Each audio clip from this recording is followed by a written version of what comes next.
Perfect. Feel free to pop on. If not, I get it. You're in the car working out or doing something. So if you want to put your video on, you can. So we got a smaller group. More people are popping in. There's Denise.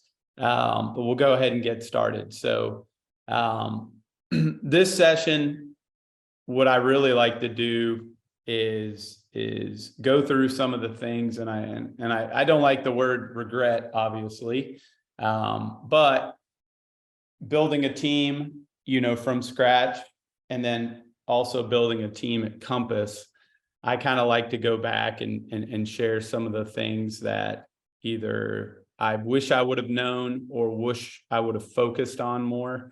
And that's what I love so much about being able to do this, because I am a Compass agent and you guys are Compass agents. So as I say every week, hopefully just a little, you can take bits and pieces of what I'm saying and add that to your business to hopefully add a little bit more success to it. So, oh yeah, people are coming in now. So, the leadership is a big thing when it comes to growing a team. So a lot of this session is going to be just about leadership, and then also looking at 4 or 5 things that I wish I would have focused more on to make my path a little easier down the road. But before we get into that, let's oops, here we go. Trying to go back. All right, so from 2 weeks ago session, we dug in a little bit to team incentives and how those motivate team members. We talked about big incentives, your typical incentives, trips, and things you do on, bonuses, all those things you can do when building out your team, creating that culture. The importance of not always thinking big, just like everything else we talk about weekly. The consistency is more important. So instead of doing one big thing a year, look to do things, weekly, bi-weekly, quarterly, just small incentives, pats on the back, to really develop a culture for your team and create that positive environment. And then we also discuss kind of monetary versus purposeful incentives. So marketing budget versus, a $5 thank you gift card for showing a house while you're out of town. Something very purposeful, meaning a handwritten note. Those really go a long way. So I've got the chat open here. So if you guys have any questions through this, I definitely want you guys to get engaged. So don't be shy. Come on the video, ask away. So let's get started. So the do-over, I call this, things that I wish I kind of knew prior to growing my team, and as I grew my team, what would have helped me out along the way. So I think one of the biggest things as we get into it is understanding goals versus systems. I think there's a lot of confusion here. I put a little quote by Elon Musk: forget about goals, focus on systems instead. They're about the results you want to achieve. Systems are about processes that lead to those results. So I think, strengths versus weaknesses, which I always preach. This was one of my biggest weaknesses, systems, when I got started, right? And I didn't understand the importance of them. No matter how good of a salesman I was, no matter how comfortable I made people feel, my clients, those were my strengths. The systems were an extreme weakness for me. But one thing that helped me out understand the importance of systems is really looking at goals as well. It's really easy to set a goal at the beginning of the year. Everyone signs up at the local gym and, hey, I'm going to work out every day. I'm going to lose 10 pounds. I'm going to gain muscle. I'm going to run a mile under 8 minutes, whatever that is. Great goal.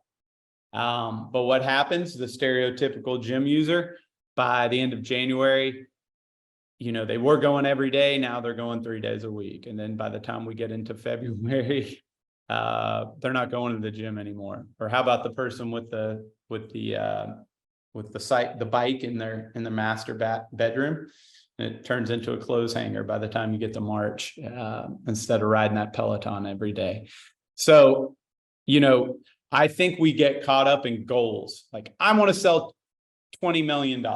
I want to do this. I want to close this many deals. Great, great. Goals are fantastic, but understanding how you're going to achieve those goals and how you're going to get to those goals is way more important. So implementing based off your strengths and weaknesses. If your goal is to sell 10 deals by close 10 deals by July, well, let's look at how you're going to do that. Right? Instead of a big rah-rah fest, how are you going to do that? So is that going to be through time blocking to where you spend 30 minutes a day going through your CRM and updating your tags? You know, are you going to be doing video text to 3 to 5 of your sphere of influence clients a week? What does that look like, and how are you going to achieve that goal? Because it's real easy to set a goal, but without a system or process in place that fits you, goals are much more harder to hit. And you know, I think kind of reverse engineering into it, you know, building out the importance of those systems, because as we get bigger and as your team gets bigger, your sales increase, everything becomes more important. So I put some notes at the bottom there. So, you know, a goal isn't always about a number. It's not about a sales number. And we know that. And then as a team leader, you always have to focus on the how. How are you going to achieve that goal? And then lastly, as a team leader, making an impact with your team members' goals. Where does your value come from that you can help make an impact for your team members to achieve those goals? Because if they're achieving their goals, your team is achieving its goals. It's making everything else a whole lot easier for you. So let's move on. So let's get into leadership a little bit. Being more approachable as a leader. This is, hey Jennifer, this is an area that I grew in over time, but you know, generally, like my team, when it started, and a lot of you guys, there's always a rainmaker, the rainmaker model, right? So I was the one generating everything. I was the one, the income, bringing in the income. And I learned very quickly that as I grew my team, I was so concerned about myself, I became less approachable. Now, what I mean by approachable is you need to allow your team members to be able to be comfortable and come talk to you, and not be scared, right? And actually, the next slide is going to get into that about setting expectations, but understanding that each team member is different. And we talked about this 2 weeks ago, being able to adjust, right? So each team member, the way they communicate, the way they work, what works best for them, what doesn't work for them, is different. So you as the elite leader, one, being able to adjust to that, because that's going to make it a lot easier for them to be successful. But most importantly, allowing them to be able to come to you for support, mentorship, for questions, and just letting them know that you're there for them as the leader of their team. So we talked about how team members are different, allowing team members to work on strengths. So this goes back to the goals, really. How are they going to attain that goal? Maybe it's not the same way you would do it. You know, maybe they like to door knock. I've got 2 ladies on my team that love to door knock. Oh, you couldn't pay me to door knock, right? But they love doing it. So that's their strength. They like to get in front of people. They're comfortable doing it. So I'm going to support them. Adopting the we culture. In this business is a very look at me business. I get it. I can't stand it, but we're almost forced to be that way in order to stand out, you know, on social media or wherever that is. But adopting the we culture from a team standpoint is super important. One of the best compliments I ever received was probably 4 or 5 years ago on a video I made for a new listing. And this lady chimed in, and I barely knew her. She was in the industry, another agent. And she said, you know, I love watching your videos because every video you say we, you don't say I. So again, that's creating a sense of team, a sense of, hey, we're in this together. a sense of let's build this together. And it also makes more sense because people from the outside see you as a team. So they're not just relying on you to come to you. It allows you to set your team up in more of a operational type, system. So, and we discuss how they communicate, right? So understanding how your individual team members communicate. This is very difficult, but I think running and operating a team under leadership is way more difficult than selling real estate because of all these variables, all these different, personalities. And I know it's easy to say, hey, let's go out there and recruit people that are all exactly the same, but that's just not going to happen. So. All right, this is probably number one. And I can be super vulnerable about this because I was pathetic with this. And I'm still not great at it, but we're going to get into this. So setting expectations early, guys. If you take anything from this today, this is the slide you need to highlight. Because setting the expectations, that's just another form of communication with, and as we know, communication is the key. I've said this numerous times, I just assumed that everyone on my team was going to do what I would do, right? Do the right thing or pick up that phone right away and make that call and try to go show that house. But a lot of times that doesn't happen. So in the beginning, it was easy because there was just a couple of us. I was the rainmaker, so it was kind of just me bringing in most of the income. But as we grew as a team and as my agents grew, and I lost some because of it, and I realized that I did not set that expectation up front of one, what I expect from them, what I expect as a team, as a whole. I just assumed they would always do the right thing. But understanding one, that your team members are never going to want it as much as you, no matter what. We talked about that a couple of weeks ago. That was a huge thing for me. But you can improve all of this through setting these expectations. And sometimes the reason people don't do it is because it's tough. That's one of my weaknesses, right? I don't like those hard conversations and the sit down meetings. But I understood I had to set the expectation. So you do that through multiple ways. I've shared my team expectations agreement. I implemented that 3 years ago. Separate from my contract with my team, has nothing to do with numbers or goals or anything, but it basically sets the expectation for how you should be as a team member on this team, doing the right thing, showing up for meetings, making sure your client comes first, all of those different things, because then when that team member isn't doing those things, that makes it a lot easier for me to go back and sit with them with that agreement and go through it. Hey, you signed this, and 1 through 20 here, you're doing about 1 through 3, and what's going on. It might not just be an issue with the way they're working. They might have something at home, right, going on. So it's an opportunity to talk to them. So and figure out and then help them. But you've got to set the expectations for your team. So the team's expectations agreement, also you do it through your contract. What are your expectations for sales? What are their goals? There's so many different ways you can do it. It's going to make your employees or your team members much happier. And it's going to give you a lot more structure with your team. It's going to improve their performance, culture, and also teamwork, because if everyone's going towards the same thing and everyone expects, hey, this is what we need to do to be a part of this team, it's going to create more teamwork and culture. And then selfishly, it's just going to make your life a whole lot better. I really screwed up with, yes, teams. Laura, I will get that to you. I know Herson, we have it in your little portal in there somewhere, but I can find it and make sure that gets sent out either in the today here in the chat, or we'll get that emailed to you.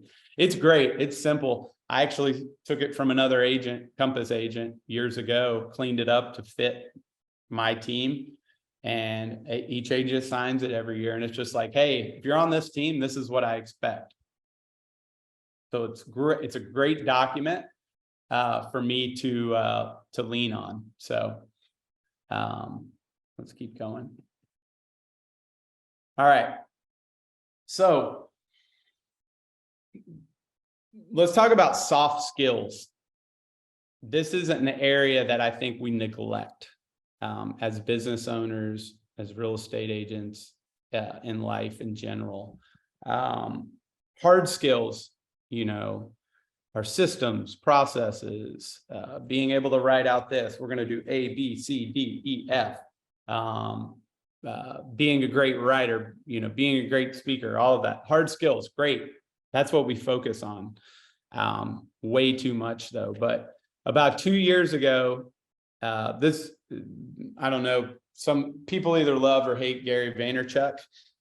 He's a little outspoken, but he wrote a book about 1.5 years ago that came out called 12 and a half, leveraging the emotional ingredients necessary for business success. And as a team leader, this book hits the nail on the head. Because yes, systems, processes, all of that, hard skills are super important, because if you don't have that work ethic, it's going to be tough. But as a leader, focusing on soft skills will put you at a totally different level. So just like Gary Vaynerchuk, the reason it's called 12 and a half is he wrote out 13 soft skills, and he has a section on each one of them and talking about the importance of soft skills. But the reason he has a half on there is for the word candor, which he calls it kind candor, which I use. I steal that from him. That was a huge weakness for me. The definition of candor, if you don't know it, it's the quality of being open and honest in expression. So what does that mean from our job as a team leader? One, setting that expectation up front, having those tough conversations, making sure that you're communicating with your team member. I use this example, and it's a big fault of mine, and I've gotten a lot better at it. But I used to be the team leader that on Thursday was out drinking a beer with my team member, just having a good time talking. And then on Monday, I let them go because they haven't done anything, or they hadn't followed any of the expectations.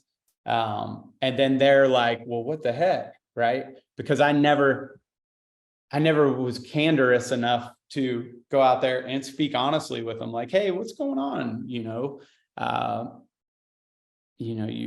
haven't had a transaction in 3 months. You haven't been to any of our office meetings. I notice you're not as active on social media, whatever that is. I wasn't having those conversations. It was just kind of, okay, you're not doing a good job. See you later. Which was a huge flaw of mine. And I know I needed to get better to grow my team the right way and bring on the right people. The great thing about these soft skills, obviously they can be used both inside and outside of the workplace. The whole candor, the kind candor word has helped me not only at work, but in my personal life, because, it boils down to that word communication, to where if I am communicating to my team members and I'm being upfront with them and setting that expectation, and not only telling them, but listening to what they have to say, it makes the whole operation a whole lot easier. So some other soft skills, obviously gratitude, self-awareness, my favorite word. Hear me say that. Optimism, accountability. I highly recommend. I'm not a big book reader, I'll admit it, but purchasing this book on Amazon or on your iPhone and listening to it, it really, really helped me out from a leadership standpoint, because it shows these 13 soft skills and how important they are to running a successful business. So.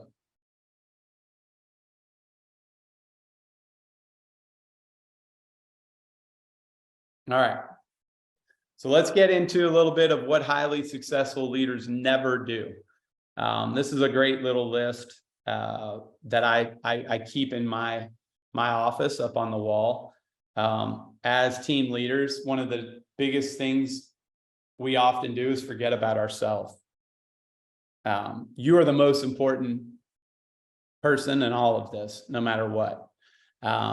It's an easy way. If you don't prioritize yourself, it's an easy way to get burned out. Again, guilty. I had about a 2-year run where I was miserable. I wanted out of the business, making a bunch of money. Everyone on the outside thought I was doing great. I looked cool on Instagram and all my listings, but I was miserable because I wasn't prioritizing myself. I wasn't working out anymore. I wasn't eating right. I wasn't doing the right things. And that's because I was just so busy. I was so caught up in my business. I mean, I know there's not a ton of people in here today, but in the chat, give me a thumbs up. How many of you guys agree that it can get real easy to get caught up in your business to where you're not thinking about, okay, I need to take care of my health, or I need to make sure I'm spending time with my kids. I mean, is that not true? Yeah. Yeah. I mean, that's so easy to do. So when you're struggling, with work, wherever you're at, remember, you need to prioritize yourself first. And if you do that, so for me, I get up, I make my kids breakfast in the morning, I work out, I take them to school. That's non-negotiable. If I have closing or something, I'll move it, right? Those are the things of me prioritizing myself and my life first. There's an agent out of Beverly Hills that in Austin, when I met him, it was amazing. He told me how he doesn't pick up his phone until 9, right? And he makes a good point. I wish I could do that, honestly. I'm not there yet, but he makes a good point. He goes, what could happen before 9 a.m. that is so important in our business? And 2, if something does happen, usually it's solved by the time he looks at his phone anyways, because it's, something with a title company or a lender or something like that. So always remember to prioritize yourself. Showing gratitude, right? Huge for a team member. Being thankful for your team, being in the position you're in, showing gratitude is just huge. Neglecting outside coaching. Kind of ironic. I'm a real estate coach now, right? I did this for years because I thought I knew it all. I thought, this is how I'm going to do it. There's only one way. This is the right way. And I just found myself, whether I knew it or not, on that hamster wheel. And I was working 5, 10, 20 times as hard. About 2.5 years ago, I really dug deep into Chirag's coaching and a lot of the Compass coaching online, and it totally changed my approach for my business 100% and outside of my business as well. I really learned about the prioritizing yourself through the coaching. And that's just one of those things, always learning. Number 4, holding on to anger and resentment. Good Lord, in this business, this is so easy to do. You've got to move on. I always say it, that's the best thing and the worst thing about this business. The greatest thing, every transaction is different. It's like a new job. That's why I love it. Every person, from the way you communicate, from the price of the home, from the location, from the way the transaction goes, everything is different on each transaction, which is great. But also on the flip side, what makes that difficult is when things go wrong, because as we do know, it's really tough to let things go, because we are all very, very competitive. We are all very, very motivated and driven to succeed. From the team leader standpoint, this is so difficult because what I said earlier, like, your team members are never going to want it as much as you. No matter how great of a leader you are, they're never going to want it as much as you. And you just have to understand that. Last year I had let go of a super big agent, basically threw 6 figures out of my pocket for this year, but it needed to happen. This person did some things that didn't fit my team's culture, didn't fit Compass's culture or brand. And I was angry and I had to let it go. And the minute I let it go, I just, it felt so much better. Yeah. Did I leave some money on the table? Yep. But it didn't matter. And looking forward, it's actually almost been a year to this day. Things couldn't be better with our team. So, and then lastly, it kind of ties into this, defining success only as money and sales. So that's an area, again, as you grow as a team, as an individual agent, whatever that is, in life, as a person. I know for me personally, as I have grown and got married, then had kids, young kids. Now my kids are almost both teenagers. So that's different. My oldest daughter's going to college in a few years. So, in the beginning, it was all about money. We love money. We need money, right? To survive. I get that. But my mindset changed on it. I thought the ultimate success was driving the coolest car and having the biggest house, 12, 15 years ago. Now, I don't care about that. Success to me is totally different. Success is being able to do what I want when I want to do it. That's it. That's all it is. So looking back with my team, that's how I'm going to build my team. What is going to allow me to be my best, do what I want when I want, and that's how I'm going to build my team. It's not only about dollars and cents, because if you're just chasing the dollars and cents, you're going to be on that hamster wheel. By setting up these systems, by setting that expectation up front, really leaning in on these soft skills, that's what's going to create the money, not just chasing it with, hey, I want to sell $100 million next year. How are we going to do that? Let's build that out backwards. So, all right, guys.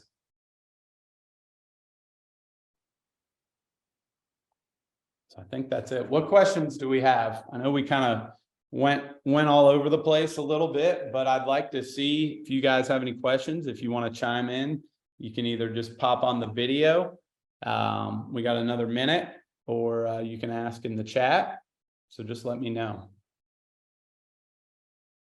Let's see here. Any questions? Nothing.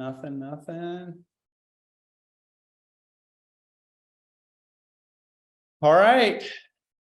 I guess that's it, guys. Well, if we got no questions, you can always reach out to me offline.